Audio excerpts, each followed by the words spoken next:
Recommendations کی روشنی میں جو کہ پینل ایکشن کی چیزیں ہیں، یعنی کہ جس میں فوجداری قوانین کے تحت مقدمات درج ہوں گے، اور پھر اس کے ساتھ ریکوریز کا بھی سلسلہ ہے جس میں ایف بی آر، بے نامی کمیشن، ایس سی سی پی کی کارروائی، یہ تمام چیزیں ہیں۔ بڑا مختصراً میں آپ کو بتاتا چلوں کہ اس میں 29 ارب روپے کی سبسڈی ایگزامن کی گئی پچھلے 5 سالوں میں۔ شوگر اسکینڈل، چیئرمین نیب کو پہلا ریفرنس ارسال۔ شہزاد اکبر کا کہنا ہے وزیر اعظم نے شوگر کمیشن کی سفارشات کی منظوری دے دی، ذمہ داروں کے خلاف فوجداری مقدمات ہوں گے۔ نیب 5 سال میں 29 ارب کی سبسڈی کی مد میں لاقانونیت کا جائزہ لے گا۔ ایف بی آر نے بھی چینی انکوائری کے حوالے سے کام شروع کر دیا۔ کیماڑی اور پورٹ قاسم میں 10 کروڑ لیٹر پیٹرول ذخیرہ کرنے کا انکشاف۔ پیٹرول بحران پر قائم تحقیقاتی کمیٹی نے 4 آئل مارکیٹنگ کمپنیز کے سربراہوں کو آج کراچی میں طلب کر لیا۔ ذرائع کے مطابق مارکیٹنگ کمپنیز کے ذخائر تحویل میں لے کر پی ایس او کے ذریعے سپلائی کی جا سکتی ہے۔ پیٹرول بحران ختم کرنے کے لیے کیا اقدامات اٹھائے؟ وزیر اعظم متعلقہ حکام پر برہم، کہا انہیں کسی دباؤ کی پرواہ نہیں، اداروں کو اپنا کام کرنا ہوگا۔ عمران خان نے ہنگامی اجلاس میں عمر ایوب اور ندیم بابر کو طلب کیا۔ ذرائع کے مطابق وزیر اعظم نے ذخیرہ اندوزی کرنے والے کمپنیز کے خلاف کارروائی کی ہدایت کی۔ بریفنگ میں بتایا گیا اٹک ریفائنری کے پاس 2.25 کروڑ لیٹر آئل ہے، لیکن سپلائی نہیں کیا جا رہا۔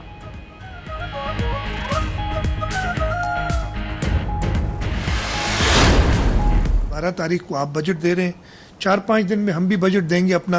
2 دن پہلے کیا ایڈوائس آپ دیں گے؟ اور کیا ہماری تو ساری تیاری ہو گئی ہے، آپ کی بھی تیاری ہو گئی ہے، تو این ای سی کو ایک مذاق نہ بنایا جائے۔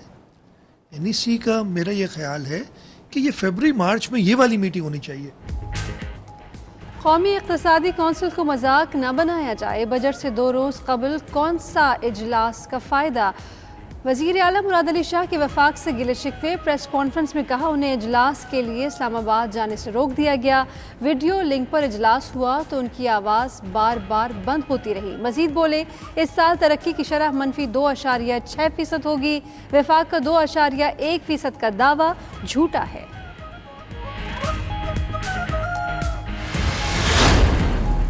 ہم نے یہی دیکھا ان کا پیٹرن کہ وہ باہر جا کے اندر جب اجلاس میں کچھ ان کا موقف ہوتا ہے وہ بالکل ایگری بھی کرتے ہیں، اور جب واپس جاتے ہیں تو وہ پھر بالکل بدل جاتے ہیں۔ ہمارا کہنے کا مقصد یہ ہے کہ وہ عدالت تو چلے جاتے ہیں اپنی ضمانت کے لیے، لیکن وہ پارلیمنٹ نہیں آتے being the leader of the opposition. وفاقی حکومت نے وزیر اعلیٰ سندھ کے الزامات مسترد کر دیے۔ شبلی فراز نے پروگرام ہو کیا رہا ہے میں کہا مراد علی شاہ نے قومی اقتصادی کونسل کے اجلاس میں فیصلوں سے اتفاق کیا، بعد میں موقف بدل لیا۔ وزیر اطلاعات نے مزید کہا شہباز شریف ضمانت لینے عدالت چلے جاتے ہیں، اسمبلی نہیں آتے۔ اپوزیشن بجٹ تقریر کے دوران ہنگامہ نہیں کرے گی، پیٹرول کی قلت آج تک ختم ہو جائے گی۔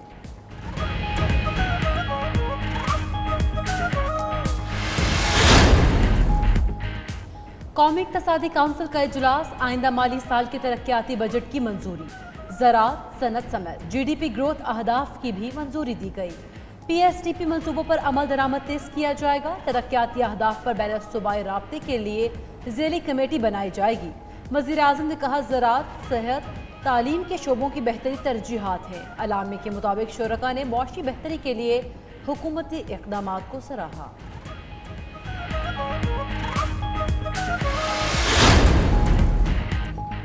ایشیائی ترقیاتی بینک نے پاکستان کے لیے $50 کروڑ قرض کی منظوری دے دی۔ اعلامیے کے مطابق اے ڈی بی یہ فنڈ بجٹ سپورٹ کی مد میں فراہم کرے گا۔ رقم کرونا پر قابو پانے کے لیے رسپانس پر خرچ کی جائے گی۔ منیلا میں ایشیائی بینک کے بورڈ آف ڈائریکٹرز نے قرض کی منظوری دی۔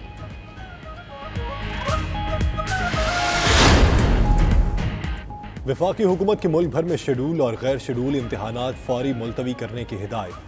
وزارت تعلیم نے تمام صوبوں، گلگت بلتستان اور آزاد کشمیر کی حکومتوں کو آگاہ کر دیا۔ ادھر پنجاب حکومت کی ایس او پیز کے تحت M B B S final year ضمنی امتحان کی اجازت، 1 سے 8ویں تک کے طلباء کی پروموشن کا نوٹیفیکیشن بھی جاری۔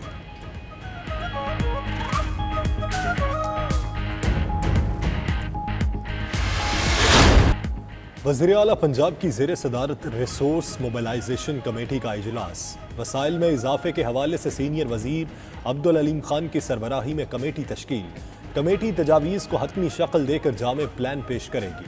عثمان بزدار کہتے ہیں کورونا کے باعث غیر معمولی حالات سے گزر رہے ہیں، بجٹ میں کمزور طبقے کا پورا خیال رکھا جائے گا۔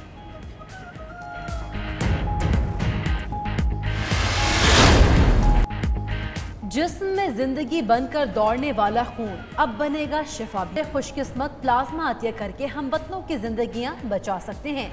آئیں اور اپنا پلازما عطیہ کریں۔ 0341920268 پر واٹس ایپ میسج کریں۔ 92 نیوز پلازما عطیہ کرنے میں آپ کی مدد کرے گا۔ آئی سی سی نے T20 ورلڈ کپ پر فیصلہ ایک ماہ کے لیے ملتوی کر دیا۔ کورونا کی صورتحال پر آئی سی سی کا تمام سٹیک ہولڈرز کے ساتھ مل کر چلنے کا فیصلہ۔ ٹیکس چھوٹ کے معاملے پر بھارتی بورڈ کو دسمبر تک کی مہلت دے دی۔ آئی سی سی کے چیف ایگزیکٹو مانو سواہنی نے کہا ہے کورونا کی وجہ سے کھیل کے ساتھ کھلاڑیوں کی صحت کو بھی دیکھنا ہوگا۔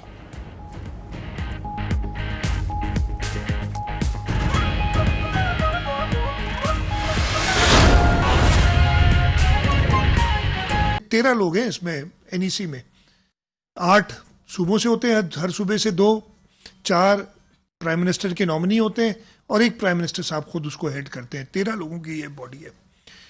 تو یہ 13 لوگ کیوں نہیں مل سکتے؟ میں نے کوشش کی، انسسٹ کیا کہ جی میں اسلام آباد آنا چاہتا ہوں۔ ایک اور صوبے کے چیف منسٹر بھی چاہ رہے تھے کہ اسلام آباد میں ہی ہم جائیں، میٹنگ ہو، لیکن ہمیں بڑا کلیئرلی یہ میسج دیا گیا کہ نہیں، آپ اسلام آباد نہیں آئے۔ اگر آپ آ بھی گئے، یہ بالکل میسج اس طریقے سے ملا تھا، آ بھی گئے تو ہم آپ کو ویڈیو لنک پہ لیں گے، آپ جہاں پہ بھی ہوں، اپنے سندھ ہاؤس میں بیٹھے ہوں، کسی ہوٹل سے آپ کنیکٹ کریں، روڈ پہ بیٹھ کے کنیکٹ کریں، ہم آپ کو آنے نہیں دیں گے اس میٹنگ کے اندر۔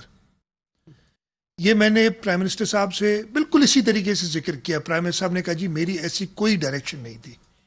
میں پرائم منسٹر صاحب کو قصوروار نہیں ٹھہراتا، لیکن یہ جو لوگ گائیڈ کر رہے ہیں وزیر اعظم کو، ان کو تو پتا ہونا چاہیے کہ جی ایسے نہیں کر سکتے آپ۔ ایک آئینی میٹنگ سال میں 2 بار ہونی ہوتی ہے کم از کم، پہلی بار سال میں ہو رہی ہے۔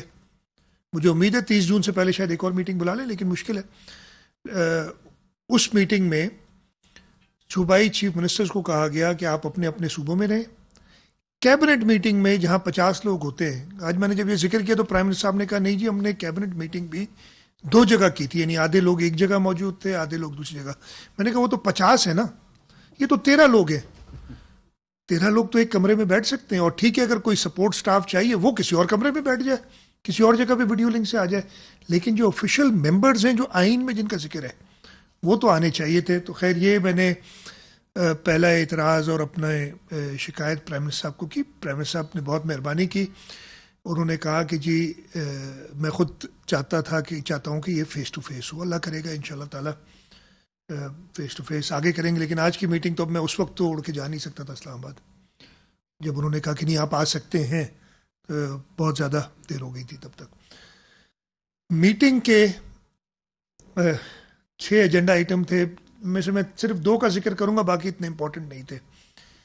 ایک ایجنڈا آئٹم ہوتا ہے جو ہر سال ہوتا ہے، ایک تو یہ این ای سی ہے کیا چیز؟ نیشنل اکنامک کاؤنسل ایک ایڈوائزری باڈی ہے آئینی، اور اس میں لکھا ہے کہ نیشنل اکنامک کاؤنسل وفاق کو اور صوبوں کو اپنے اکنامک فائنینشیل ڈیولپمنٹ کے بارے میں ایڈوائز کرے گی۔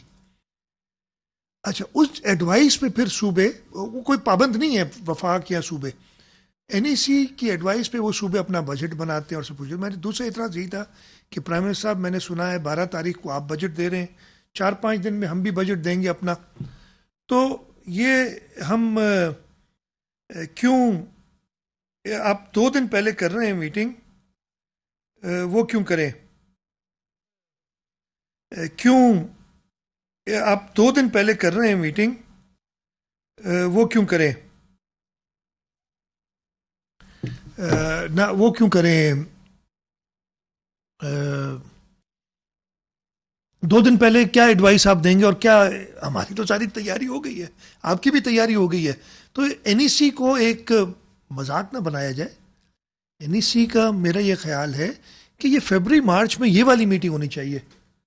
اور پرائم منسٹر صاحب نے اس بات پہ اگری کیا اور پرائم منسٹر صاحب نے کہا کہ اب ہم کم از کم 2 میٹنگز کریں گے. وہ تو خیر آئینی ریکوائرمنٹ ہے. اور یہ بھی اگری کیا کہ جلدی کرنی ہے. میں پھر سے ایک بار شکر گزار ہوں پرائم منسٹر کا